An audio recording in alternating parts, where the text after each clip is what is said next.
future is now. Good evening and welcome to MedStar Orthopedic Institute's webcast on Facebook Live. I am your host, Kelly Swoop from WMER ABC2. We are streaming to you live from the beautiful new facility, the therapy area here at MedStar Health in Timonium. Welcome in. We got a panel of 5 orthopedic surgeons right here. Dr. Bradley Moats, Jason Stein, Henry Boucher, Allison Filler, and Robert McKinstry. We're going to get to all of them shortly. We also want to hear from you, though. We really want to hear your questions. We also have a team of rehabilitative therapists from the MedStar National Rehab Network, and we want to discuss some of the latest advancements, treatments on the spine, shoulder, elbow, knee, hip, and all in sports medicine. So for those of you watching us tonight on Facebook, feel free to post your comments and your questions. Be sure to like and share the post on Facebook so your friends can all join in the discussion. We've got great experts here, so this is a great opportunity to get your questions asked. We want to hear from you again because these are some of the region's most experienced and knowledgeable experts in their fields. So let's get started and meet the team. Dr. Bradley Moats is a board-certified fellowship-trained spine surgeon. He specializes in degenerative spine conditions and stenosis. Dr. Moats, you're in the hot seat first, so we're going to start with you. You hear a lot about stenosis when you think about the hearts and the vessels. Talk to us about spinal stenosis. What exactly does that mean? So, spinal stenosis, it manifests itself as kind of achy, burny leg or back pain that gets worse the longer you stand and the further you walk.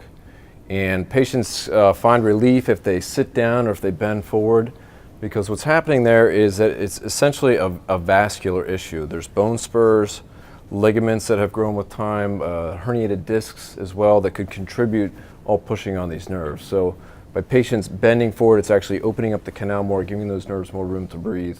You see it in older adults typically? Typically in older adults, 50s, 60s, 70s. Okay, my age. All right, thanks a lot, Doctor. Dr. Stein is one of our, we're going to get to the treatment options for you in just a minute, but we're going to go through some of the basics. And again, we want to hear from you, so send us in your questions. Dr. Jason Stein, one of the few shoulder and elbow experts in the country, and he's here to specialize in reverse shoulder replacement.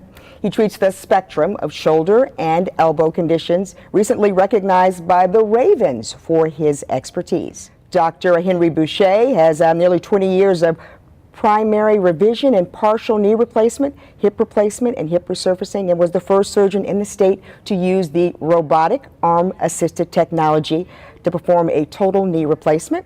And that was just 2 years ago. Dr. Allison Filler is a fellowship trained in orthopedics and sports medicine as well and specializes in reconstructive knee surgery. Dr. Filler treats high school, collegiate, and professional athletic teams. And Dr. Robert McKinstry is a fellowship trained in orthopedic joint replacement. He has a master's degree in physiology, specializes in reconstructions and replacement. This is our distinguished panel.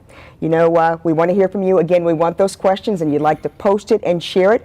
So go to the MedStar Health Facebook page. Please use the hashtag AskMedStar. We want to hear from you. So Dr. Boucher, the American Academy of Orthopedic Surgeons projects the number of total knee replacements performed in the U.S. will increase 189% by the year 2030. That's not that far away. A little more than 10 years, so I'm not sure it's going to double or triple in that amount of time, but it's certainly growing at probably 8 to 10% a year. And there's multiple reasons for that.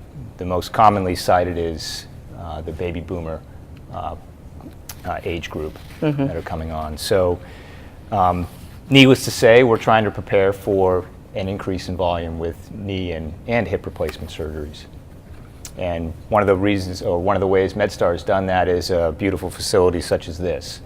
So this is this building it's all orthopedics, but there's multiple service lines here. We have imaging here. We have, just like you see in this panel, we have sports medicine folks, spine folks, total joint folks, shoulder folks. We have pain management. We have a huge physical therapy presence. This is almost 50,000 square feet. And there's also a beautiful surgery center where we can do outpatient surgery here of all kinds. The Baltimore Sun actually called the facility an orthopedic super center. And amazing. I mean, it's huge. I think that's a it's great beautiful characterization of it. Now, it's technically not a hospital, but there's surgeries that occur here. Tell us about that, Dr. Boucher. That's right. So, and maybe we have a video to show of the surgery center. So this is the entryway. So what's nice about it, if you're used to operating like most of us in a hospital where there's many cases going on per day, this is a smaller private center, has a nice waiting room where the patient families can relax. These are intake bays, pre-op and post-op bays. There's roughly 8 of them. These are some of our pre-op nurses.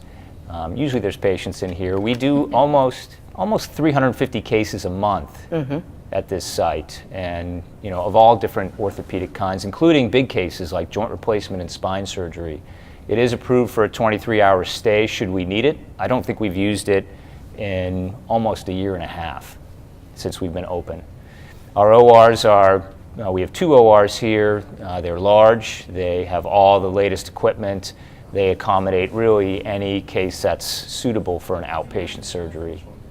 There's also a procedure room where our pain management specialists can do a lot of spine injections. Dr. McKinstry, one of the greatest evolutions in orthopedics is same-day surgeries. Are outpatient joint replacements safe, and who's a candidate for this type of procedure? Outpatient joint replacement has been going on for quite a long time now. So when I'm talking to patients, typically I'm not telling them that this is a new thing or something that we're just starting to try.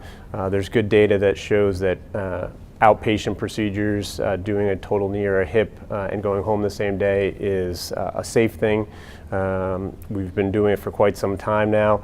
We do it here at the surgery center, and we're also at our hospital. And typically our biggest criteria is making sure that we're picking the correct patient for the procedure. So typically our healthier patients without multiple medical problems, so that they feel comfortable leaving and we feel comfortable with them leaving, and also making sure that they understand the procedure. We go through a whole process of them learning a lot of the physical therapy techniques beforehand. We're also talking about the medications after surgery. We have a joint class that they can go to, so all those things are beneficial for them. Okay. One of our viewers wants to know if we are seeing, Andrew wants to know if we are seeing more ACL injuries because of the turf fields and a lot of young people playing sports. So ACLs are one of the most common injuries that we'll see in the athletic population, especially younger people, teenagers, and younger adults.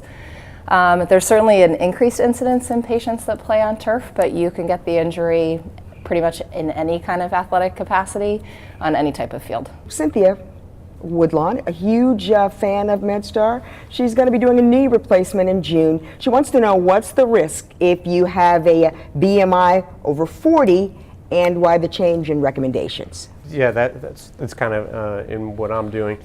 So for most of our patients, we're trying to stratify patients to make sure that they're as safe as possible going forward with surgery. So a lot of the literature out there, it kind of goes back and forth, but we know that complication risks do increase when we're over a BMI of 40. They're out there, and we know the data. Do we go beyond that from time to time? Yes, if it's a healthier patient, and looking at other cofactors that might keep us from operating on the patient. But we try to make sure that we're kind of close to those guidelines so that we have good outcomes and safe for the patient. Okay. In talking about knee replacements, we know that Dr. Boucher was the first physician in the state to perform a knee replacement with the assistance of a robotic arm. And you have something to show us and talk about, Dr. Boucher. Sure, I think we have a video of knee replacement to show. So what the robotic arm is, it's really a very powerful tool to help us with the surgery, not only for the carpentry of the surgery, which is kind of what we all do, but it's also to manage the soft tissue, the ligaments. It's a navigated surgery. So as we're doing the surgery, we're getting real-time feedback. So it allows us to do enhanced planning. So instead of doing a two-dimensional x-ray, we have a CAT scan. We can three-dimensionally plan the surgery ahead of time. While we're in surgery, we basically have almost like a GPS system of the knee. So once we lock in the robotic arm, it makes the cuts very precise. So we're dealing with sub-millimeter in sub-degree increments of how we can modify things to try and, the whole idea is to try and improve the outcome, because there's a certain percentage of knee replacement patients that still don't feel quite right after they've had it done. It's just a tool to try and help eliminate any of the variables that can affect the outcome. So what are some of the most common misconceptions about the robotic assisted surgeries? Well, people hear robot, they think that I'm in some other room drinking a cup of coffee with a joystick. With the music, right, with the yeah, music. and that's not the case. This is Okay. robotic assisted. I'm standing at the knee or the hip like I normally am, but I have a robotic system right next to me, and it's an arm that pulls in, and I have to turn it on, I have to turn it off.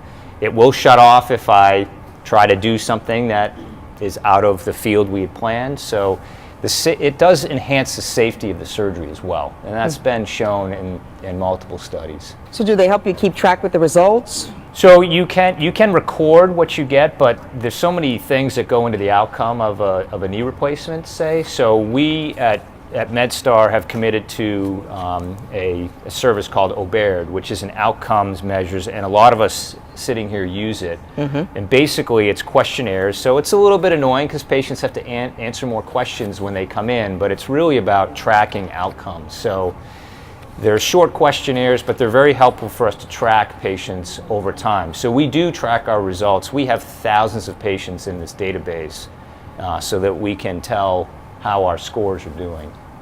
So our outcome scores. I have a Facebook question from Barb Schmidt from Delaware. She asks, how long do hip replacement implants typically last, and what happens if I outlive my joint replacement? Probably one of the biggest ones that we get when we're talking about hip replacement. So one of the things that we look at is really when people are asking, we tell them we're hoping 15 to 20 years on most modern implants. The plastics are much better now. In my practice, I tend to use a ceramic head ball, which actually has, I believe, better wear characteristics on the plastics, so we're hoping for increased longevity. And really it comes down to the number of cycles. So as we have younger patients, I think the number of cycles that they're going to go through versus someone who's a little bit older, that will be what affects the long-term outcome of their implant. So we typically, I'm going with about 15, 20 years and telling them hopefully even longer. So robotics is intended to boost the accuracy as well as reduce the complication rates with all this new technology we have. Surgeons can pre-plan the procedures that you mentioned and achieve reproducible outcomes at MedStar Union Memorial. Is that true of the spine surgery as well, Dr. Motes? The robotic itself, is on the cutting edge. It's a exciting new technology that, is just coming in. Not too many centers currently have this type of technology, and we're really excited to have it at MedStar.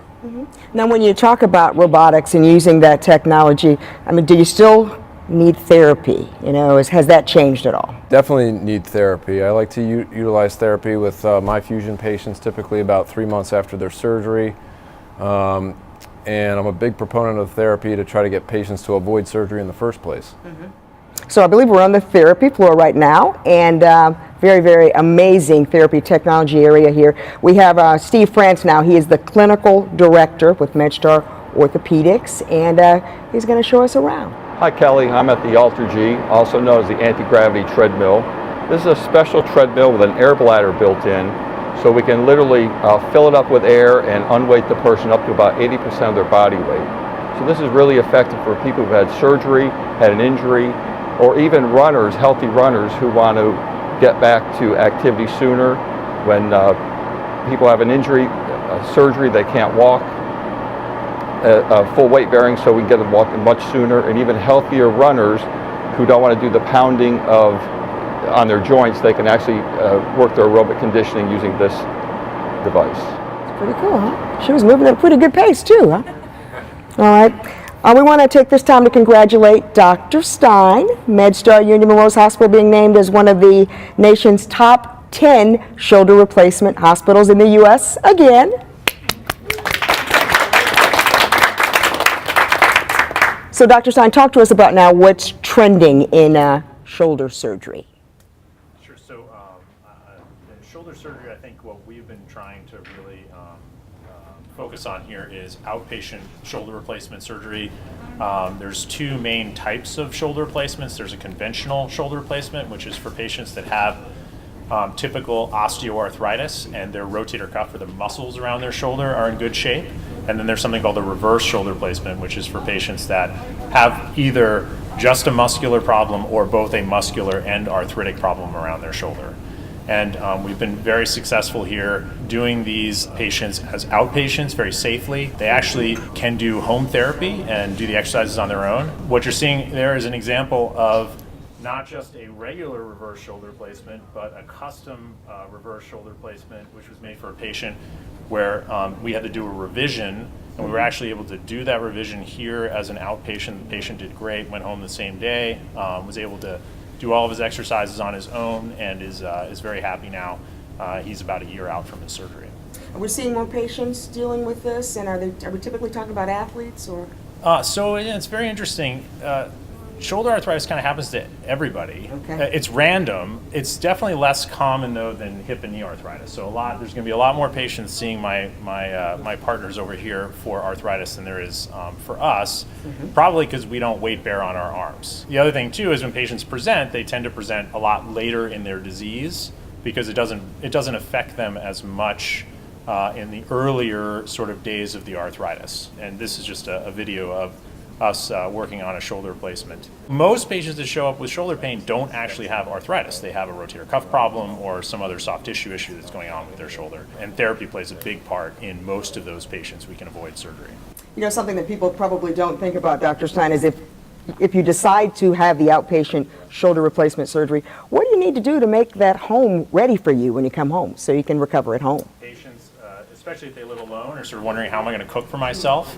So a lot of frozen meals that you can microwave pretty easily. Move your microwave down so you don't have to reach up for anything. Kind of prepare your home so your home is more waist level. Patients are actually allowed to take their sling off right away from surgery and start doing waist level activity, but you don't want to be lifting your arm up. So doing those kinds of things.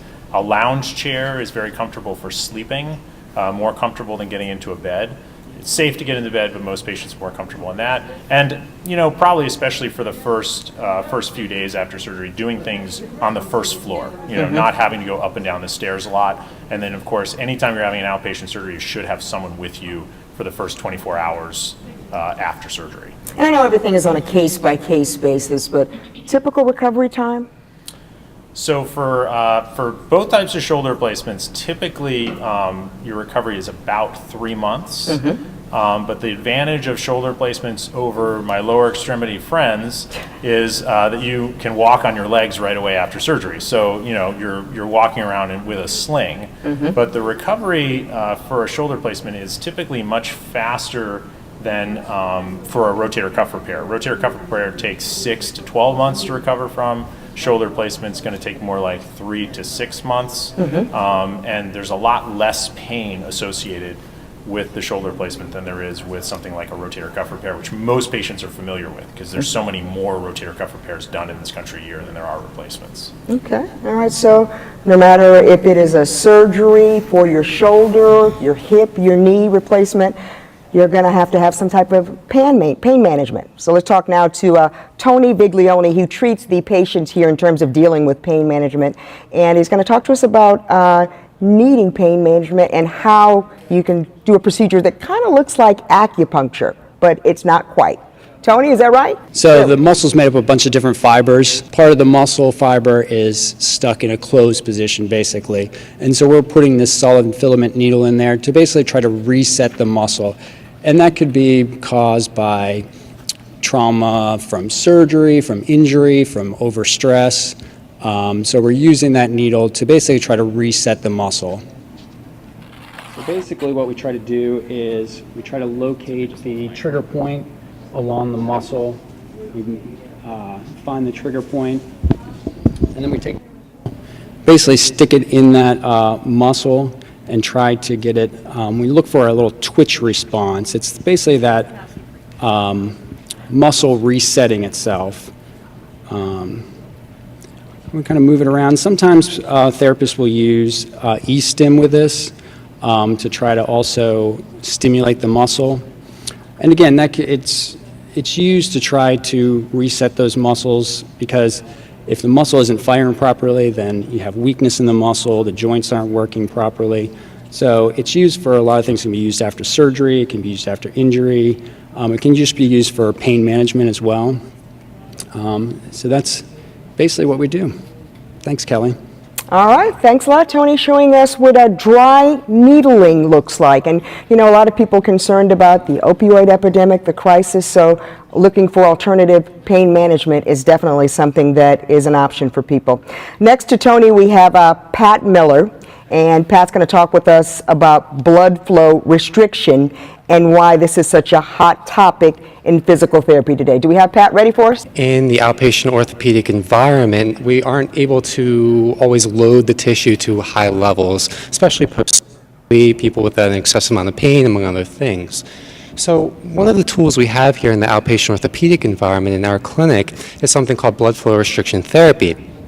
And what does is, for a short period of time, no more than 8 minutes in duration, we can partially occlude blood flow to a limb so we can approximate lifting heavy loads while doing a low load bout of exercise.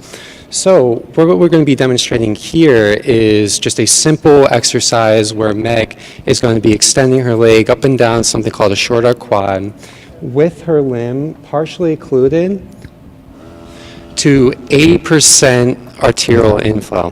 That looked a lot less painless. I don't know. Oh, it's not? Okay. Okay. All right. I know we're on Facebook. Still inviting your questions. We'd love to hear from you right now. Bear with us. We've had some problems with the microphone, but hey, this is live streaming, so bear with us. Dr. Allison Filler, the American Academy of Orthopedic Surgeons, estimates that half of all the knee arthroscopies are related to meniscus injuries, and that's something I'm sure that you're familiar with.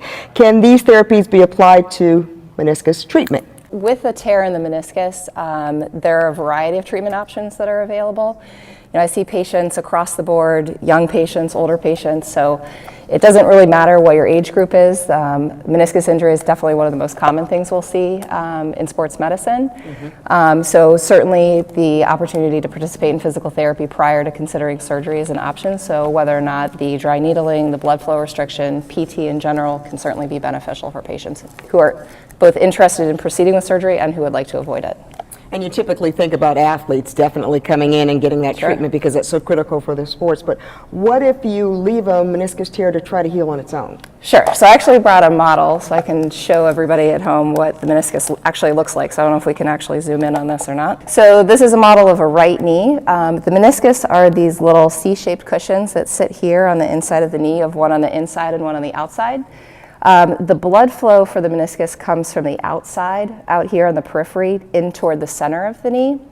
So a lot of times when somebody has a meniscus tear, it may occur in an area where there is not very much blood flow. So in younger patients, if it happens in the periphery, there's a chance that they could heal this. But generally speaking, the meniscus doesn't heal on its own. And so if you don't, what happens if you don't get treatment? If you don't treat the meniscus? Yeah. So when somebody has a meniscus tear, there's a lot of inflammation that can occur at the time of injury, and sometimes that's what's causing a lot of the symptoms that people are experiencing.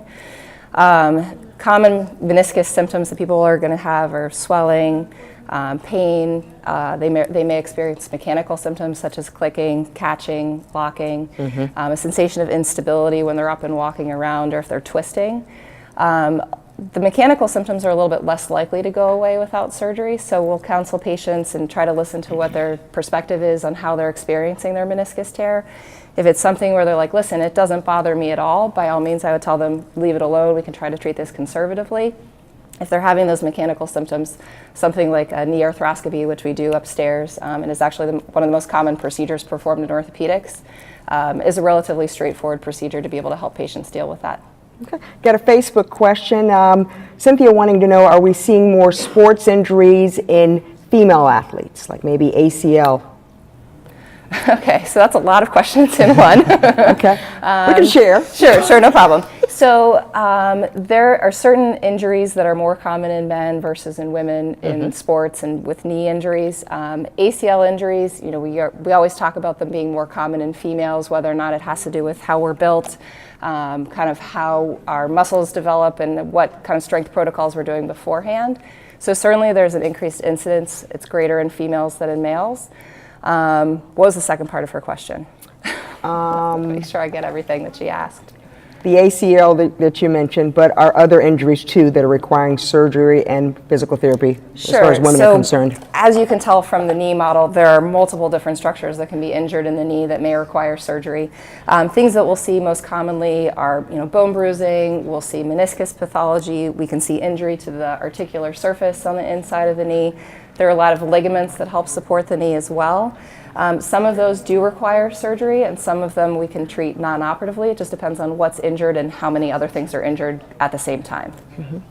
When you think about the technology and how things have evolved, when you think about having a hip replacement or a knee replacement, the fact that you can do that as a one-day, outpatient. Dr. Boucher, talk about how the technology has evolved. I mean, years ago, you wouldn't think that'd be something that you could have and go home that day.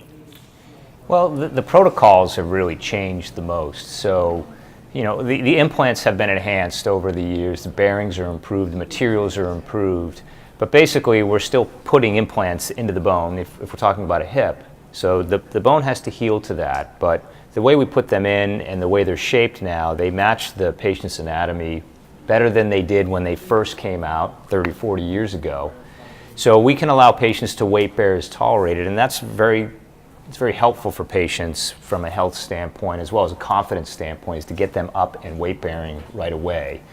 The other thing is optimizing patients ahead of time. So if they're a diabetic patient, well, if their blood sugar is not well controlled, they're more likely to have a complication. So we're going to key in on that ahead of time, and if it needs to be corrected, we will.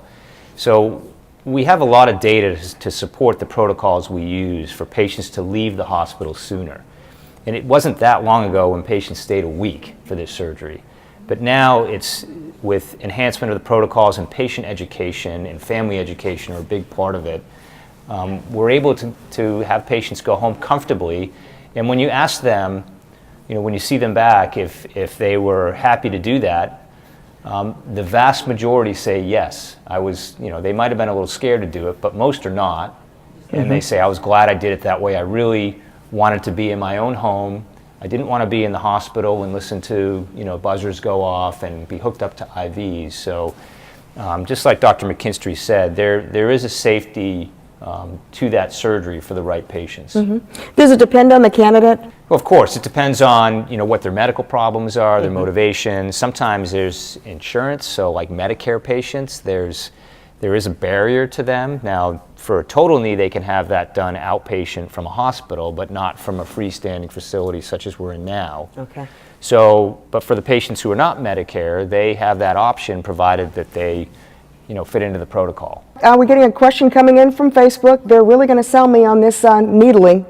So we're going to go back to Tony Viglioli, and we got a Facebook question coming in, Tony. Somebody wants to know, how do you determine who is a good candidate, who is the best suited for this needling therapy treatment? Thanks, Kelly. Basically, anybody could be a good candidate. It just depends on, one, how adverse they are to needles. Some people don't like needles. And then if they do have trigger points that are affecting the muscle, are they having trigger points that are causing pain? People can have tight muscles, but maybe it's not affecting their movement, their pain, their activities. So we take that all into account. What are their limitations, and are these trigger points, these knots, affecting their pain, their movement, their activity level, and then we decide if they would be interested in it. Again, anybody could do dry needling. There aren't too many contraindications for dry needling, but that's basically, and anybody could possibly be a candidate for dry needling if the trigger point is affecting their movement, their pain, or their activity level. Got a Facebook question. Someone wants to know about recovering from rotator cuff repairs. How difficult is that? So it's not fun. Very honest answer. We appreciate that. Typically, I tell patients that this is, especially initially after the surgery, is going to be one of the more painful things that they go through. They'll get through it. We sort of do a multimodal pain management kind of thing, trying to avoid opioids as much as possible, but usually people will require some opioids after a rotator cuff repair. And then it depends on your protocol. And some of that depends on the size of the tear, the age of the patient. But in general, after a couple weeks, most patients are driving. I allow my patients to do waist level activity pretty much right away from surgery, so they can type on the keyboard. You can feed yourself because you're just bending your elbow but not moving your shoulder. And then, typically around 6 weeks after surgery is when we start doing range of motion exercises. In my practice, we tend to try and teach the patients how to do this at home, so we're not trying to avoid surgery. Not trying to avoid physical therapy, but if we can teach them how to do the exercises on their own, they can be very active in their recovery, and we've had a lot of success with doing that. Typically at 3 months, we're sort of hoping the patient has most of the range of motion back. They're then using their arm a little bit more, but we still kind of keep it under a pound or two because we don't want to test those tendons until they're healed. And then around 6 months is when the patients are allowed to sort of do unrestricted activity. A term that we use in medicine is called maximal medical improvement. That means you're kind of as good as you're going to get after the surgery, and that's typically, we'll tell patients, that's around 1 year after that surgery. All right, we got a question now for Dr. McKinstry. Actually, we did have that question, and that just disappeared. A question from Joyce. Here we go. After knee replacement, don't you have to go to rehab? I would think you'd have to go to rehab for just about everything. I get that question a lot. So from my standpoint and for the patients, what I try to explain to them is that right after surgery, we want you up walking, doing activities, things like that. There are certain patients, like we talked about earlier, that you stratify them. Ones with more risks for having some complication after surgery. I tend to say that those patients might be a candidate for going to a rehab facility to have help with getting up, moving around, doing all the daily activities. But I would say that nowadays has actually become a very small number of our patients. We've watched it over the past 6 years since I've been here. Our percentage of patients going to a rehab facility after a hip or knee replacement has diminished significantly. Really? Just because I think with, like Dr. Boucher said before, we do different modalities to try to help with their discomfort, better education beforehand, and then even after surgery. For my practice, even after, I tend to send patients after a knee replacement for physical therapy, but for most of my hip replacement patients, they're surprised when I tell them we're not going to physical therapy. You're just going to go home and get up and walk and do your normal activities, and the therapists in the hospital we'll just show them the activities that they need to do. Now, is that because the treatment of the procedure has evolved over the years, or? Some of those things are because of our treatment modalities, so the anesthesia, the postoperative pain management. The other part is some of the approach. So now we're trying to do a lot more muscle sparing so that we're not injuring that, causing worsening pain. This morning I was down at the hospital, and my first two patients that had their hip replaced, 3 hours after the first one, I said goodbye to him from our PACU. And then the other one I just talked to at the end of the day, and he was able to go home as well. A lot of times we're trying to get them to move quickly and safely, and have them educated enough where they don't feel the concern that they had in the past. Now, do patients come here for therapy if you have to have that rehab after you have the procedure done? So it's kind of like I'm going to say one-stop shopping, but everything is here, everything right under one facility. Yes, a lot of patients come here. This is a great facility. They have all the newest, the best equipment. The therapists are great. The patients really like their experience.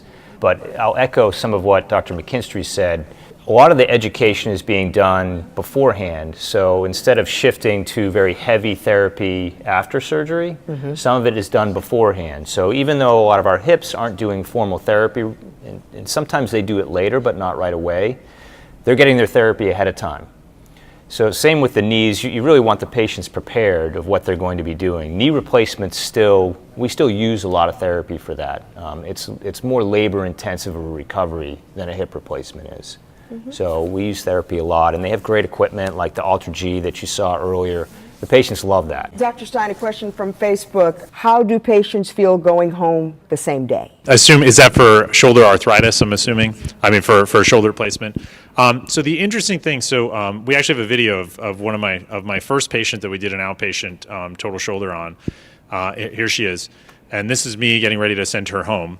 After we've done her exercises with her. She was a patient who I actually did a rotator cuff repair on years beforehand. And, I told you already, that one hurts, And so when we were talking about her doing her shoulder replacement, I said, well, this won't be as bad as the other one was. So she said to me, well, why do I have to stay in the hospital then? Because the other one hurt a lot and I went home, and this one you're telling me isn't going to hurt as much, so I'd like to just go home. And so we sort of said, okay, well, that sort of makes sense. And she went home. She did great. We taught her exercises in the recovery room before she left, as you saw from the video. That was right after the exercises, and we sort of started there and didn't look back. And I think any doctor who tells you you're not going to have any pain after surgery, that's not really believable. But certainly, the pain after a shoulder replacement is very manageable. Patients in general feel pretty well. You can walk. Obviously, you have to, you've just had anesthesia, so some people have some nausea, some people feel a little washed out.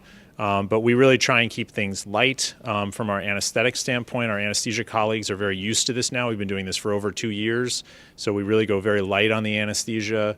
So there's a lot less nausea, there's a lot less problems with urination, with constipation.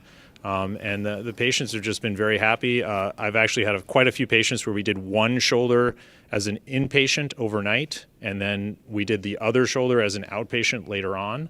And they all sort of were like, I don't know why I stayed in the hospital. I mean, it was just it was much better going home. Got another question. We're actually going to go back to Pat. I think we've worked out our mic issues, and he's going to talk to us more about the blood flow restriction and why that is such a hot topic in physical therapy. So do we have Pat? Thank you, Kelly. So what we're going to be demonstrating today is something called blood flow restriction therapy. So unfortunately in the outpatient orthopedic clinic, especially when we're seeing a lot of post-surgical patients who are in a lot of pain, people that can't tolerate really heavy loads, what we might consider as a tool in the rehab is something called blood flow restriction. So what we do is for a short period of time, no more than 8 minutes and duration at any one period of time, is we will partially shunt blood flow, or we'll partially occlude arterial inflow, approximately 80% for the lower extremities here. And what that does is a cascade of hormonal events, ultimately which helps promote protein synthesis in the leg. So what I'm going to have Megan demonstrate here is something called a short arc quad exercise with a cuff around her leg, partially occluding the blood flow. So typically we'll do around 4 sets. And the first set will be around 30 reps. She'll take approximately 30-second break, followed by 3 subsequent reps or 3 subsequent sets of 15 repetitions. And throughout this process, she'll get progressively more and more fatigued despite not having a lot of weight on her leg. So the idea with this is you can approximate lifting really heavy loads despite not having the tissue capacity to handle it, especially post-surgically, immediately post-surgically. I still think I'm liking that blood flow restriction a little bit better than the needling. Does it depend on what type of procedure you have? Which of those therapies is better for you? It's interesting because I was just talking with these guys up here about whether or not they've ever used blood flow restriction for their total knee patients in particular. We definitely use it a lot in sports patients in the athletic population. I think it's definitely been beneficial for a lot of my patients, especially younger people that have undergone ACL reconstructions. A lot of times one of the incidental things that'll kind of happen when somebody's had an ACL reconstruction is they get a little bit of quadriceps atrophy. So this in particular is pretty nice because patients are able to do various exercises with their physical therapists that are non-weight bearing that can really work on regaining the quadriceps strength afterward. So the blood flow restriction is helpful with that. Got a Facebook question for Dr. McKinstry. Can you do one knee arthroscopic and one knee replacement at the same time? Ooh, that sounds like an overachiever. Yeah. That's a lot. So in my practice, I'm usually not doing a lot of arthroscopy. So typically, I would tell most patients that might be something that I would have one of my sports partners help me with if that's what they wanted to do, if they had kind of the symptoms for it. For the most part, typically, I haven't run into that patient yet. I haven't either, but I would let somebody know that with a knee arthroscopy, we've talked about recovery from rotator cuff surgery and hip and knee replacements. Typically with going in and doing a knee arthroscopy and trimming out a piece of meniscus, for example, somebody's going to leave that procedure. It takes about 25 minutes to 30 minutes to actually do the procedure itself. They're going home the same day. They're going home with crutches, but they could be fully weight-bearing. So the recovery from a knee scope is much different than the recovery from a knee replacement itself. I usually tell most of my patients, if we do a surgery on a Wednesday or Thursday and they have a relatively light-duty job, they can go back to their desk job on Monday. That's not a problem. For some people that are required to be up and moving around a little bit more, maybe 2 weeks. For patients that are landscapers and nursing and are really moving around a lot and working a lot with patients or lifting heavy loads or anything, sometimes it's a little bit longer, but not anything like the 3 months that you would have after a knee replacement. So the recoveries are a little bit different. I might counsel that patient. It might be smart to stage them and do one first and then the other. I ran into a guy at the gym the other day and he was complaining, oh, my knee's about to give. How long are they lasting these days? I mean, is that something that you have a knee replacement and it's good for 10 years, or do you have to have one another 5 years? I'm sure everything, again, is on a case-by-case basis. We expect them to go 15 to 20 years or beyond. I mean, like we mentioned before, the materials are, they've been optimized. There really isn't anything right now on the early horizon that we can see that's going to change, like the materials that we use.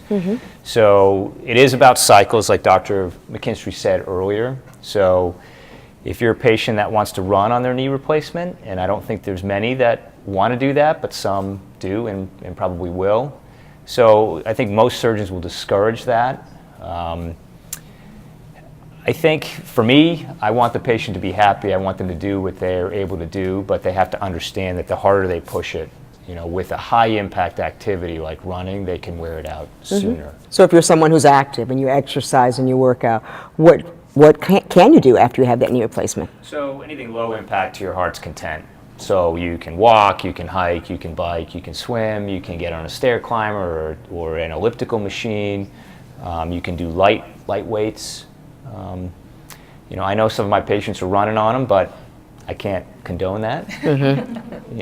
But if they feel good enough to do it, because not all patients will feel comfortable doing that. So you have to, if it's not comfortable doing it, then the patient should pick something else.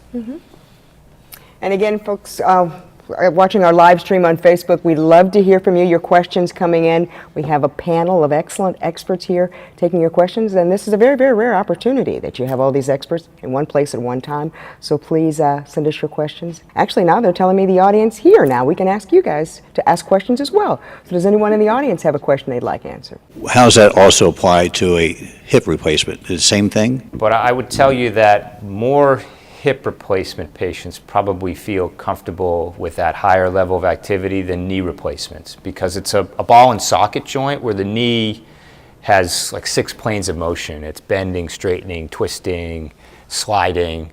So, and when we do a total knee, we are taking out some of the ligaments. Like the most modern knee replacements, the ACL is taken out. So you lose not only that stability of it, and it's made up by the implant, but that ligament has a sensory function as well. So it's some people, it just doesn't feel right to do high impact. With a hip, it's a ball and socket. If we leave your muscles alone and you heal it well, it can feel pretty normal. So a lot of hip patients will say, it feels like I never had anything done. It's a great procedure. I mean, a hip replacement is a fantastic procedure. It's probably one of the best procedures in medicine. Are able to run with your knee replacement? I'm not going to commit to recommending that on this show. Fingers crossed someday. But what the patient does on their own time, and if they feel comfortable doing with it, I will not yell at them for that. Okay, all right. Well, I mean, we're just talking about how the technology's evolved over the years. I'm thinking... It's still hard on plastic bearings. So we like the ceramics for the hips. The knees are still metal on plastic. So the plastic is going to have a finite lifespan. Now, it's better, and if we put it in really well, and the knee is well balanced, then it's going to last longer. Akin to if you put a tire on a little crooked, it's going to wear out faster, right? So that's why it's important with the technique that you use. There's a lot of good implants, so the implant that your surgeon uses probably doesn't really make that much of a difference. And same with the hip. There's a lot of different manufacturers, different implants that work very well. Got a question coming in from Facebook. What is a bone spur?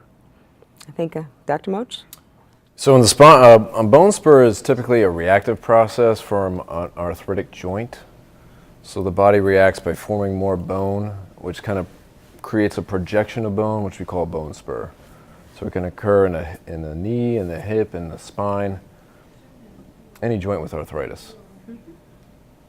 Colleen wants to know, how long does it take to heal completely from a cervical fusion and laminectomy? Like Dr. Stein was talking about, maximum medical improvement after an ACDF would typically be about one year. Typically we do this surgery to relieve arm pain from a pinched nerve. And after that pinched nerve, after we remove that disc and free up that nerve, the pain relief in the arm itself is typically almost immediate, that we see 90-95% of the time. But in doing that, we have to replace the disc that we remove with a portion of bone, and that healing process for that bone to fully incorporate and form a fusion typically takes anywhere from 3 to 12 months. Teresa Eller. Got a question coming in for Teresa Eller on Facebook. PRP. Is that a medical term that I know? Okay, Allison. Maybe you can talk Dr. about it too. I Phillip? don't know if you ever use it for your cuffs, but anyway, so PRP is platelet-rich plasma. It is, you have a blood draw that's done from your arm, usually. We spin that down. There are different companies that have the machines to spin that blood down. The PRP is platelet-rich plasma. There are different preparations of PRP that are used for different things. There's leukocyte-rich and leukocyte-poor PRP. Some are good for one particular problem and some are good for another. Traditionally, we've used PRP more for the tendonitis that Dr. Boucher had brought up in the past. It's been better studied for quad tendonitis, patellar tendonitis. I think it was popularized, probably about 8 or 10 years ago. A lot of the NFL players were using it for some of their more chronic injuries. There's also been a push to use PRP for knee arthritis, to varying degrees of success, depending on sometimes where you are in the country. But there are some studies that are coming out that are looking at that as well. But definitely better study for the chronic tendonitis patients. Question from Facebook from Laura. How do you determine what patients need a custom shoulder versus a traditional replacement? And I'm going to say this is probably for Dr. Stein. The majority of patients do not require a custom implant for shoulder replacement surgery. The example that we gave was someone who had had several previous shoulder replacements done elsewhere. They had failed, and they had worn a good deal of the bone of the socket away. And so there are different ways to try and treat that bone loss. One way is to bone graft with traditional implants, and something that some of the implant companies offer is for them to do a CT scan of the patient, and then instead of replacing the bone with bone from someone else or bone from your hip, or pelvis, sorry, is we can replace that with metal. And one of the nice things that allows us to do, and we don't have long-term studies on it, is without the morbidity of either taking bone from somewhere else in your body or the potential risk, although that's low, of taking bone from another person and using that in you, we can just replace it with bone. It is customized for that patient, so we don't have to do a lot of work on the socket itself. We clean it off, and it kind of fits in like a jigsaw puzzle. And then we have customized sort of drill guides in order to get the screws in. If you pull up that picture, you can see there's multiple screws going into the shoulder blade. So that's that person. That is less than 1% of shoulder replacements done. Everyone else pretty much can fit into, we have a lot of different sizes for standard implants and a lot of different shapes and sizes. And so we can usually fit most patients into the regular implants, and they do great. Heather sending a question in from Facebook as well. Why it takes so long for to deal with the nerve endings with the knee replacement? Patients typically, a lot A lot of them will notice some numbness around the incision. So that is one of the things that comes back when patients return, or if they're coming from another practice where there's like, nobody ever told me that the side of my knee would be numb. Really, it's based on dermatomes, which Dr. Motes knows very well because he deals with the spine. But what we're doing typically is when we make an incision through the skin, we're cutting some of the nerves that are to the skin on the lateral side. And typically that takes a good amount of time, can be even upwards of a year for more of the nerves to grow back into that area, to reinnervate that area. But we'll also have patients who have a small area that their knee just stays numb on that side. I mean, I would think that would be frightening. Immediately you think of paralysis rather. Yeah, this is more of sensation than anything. So for those patients, you know, it's just noticing as they brush across something, or their pant leg, or one of those things that, you know, they just have a different sensation. And I think as time goes on, they just get used to that perception that they have. Mm-hmm. I would just say that it's not isolated to just knee replacements. It's pretty much any incision that's here in the front of the knee, whether or not somebody injures their patellar tendon or their quad tendon, or somebody even has an ACL reconstruction. It's not an uncommon thing to have that patch of numbness on the side of the knee. Dr. Stein, with shoulder as well? Less common, but can happen. I've had a few patients over the years that will tell you that they're around their incision, it has stayed numb. So that happens occasionally, but it's definitely less frequent. Mm-hmm. I know we talked about the PRP before, but Teresa says that she has, she's asking about injections versus surgery for lumbar spine. Actually, this is another question. This is a Dr. Motes. They're flipping questions on me here. Yeah, so you know, of the non-operative options that we really have for spine, it breaks down to anti-inflammatories, physical therapy, and also injections. So some injections are better for certain pathologies. Typically, injections are more efficacious if we're dealing with a herniated disc, or what we call lumbar radiculopathy, pain that is shooting down the limb in a particular stripe where there's associated maybe numbness and tingling as well. Injections are much better at treating that because it's more of an inflammation problem that we're dealing with. We mentioned spinal stenosis previously. Injections typically aren't as effective in dealing with a situation like that, where there's constriction there, because the injection itself can't get rid of that. Isn't that typically a short-term fix too, or I'm thinking more along the lines of like the steroid shots? If we're dealing with a radiculopathy or a herniated disc and nerve inflammation, sometimes getting one injection will solve the issue. Mm-hmm. And how long does it last typically? Everyone's different. Okay. Everyone's different. Okay. Yeah. Okay, all right. Well, we have had an excellent discussion with our panelists. The audience, did you enjoy it? Very much.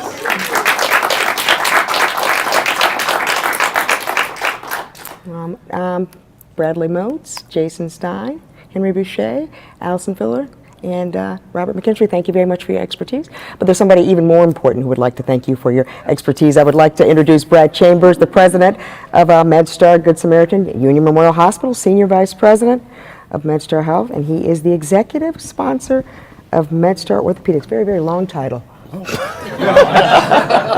Thank you, Kelly. Really, on behalf of the entire MedStar Health, I want to thank all of you for joining us tonight. I want to thank our special media partner, WMAR, and all of their support, but more importantly, these 5 distinguished physicians. We are very blessed in terms of the level of care we provide in orthopedics here at MedStar, and through the support of the physicians and our wonderful therapy staff from NRH, we are really proud in terms of what we do every day in the community. So thank you on behalf of MedStar Health. Thank you, WMAR. Thank you, panel. Thank you, wonderful team from NRH. And I hope everyone has a wonderful night.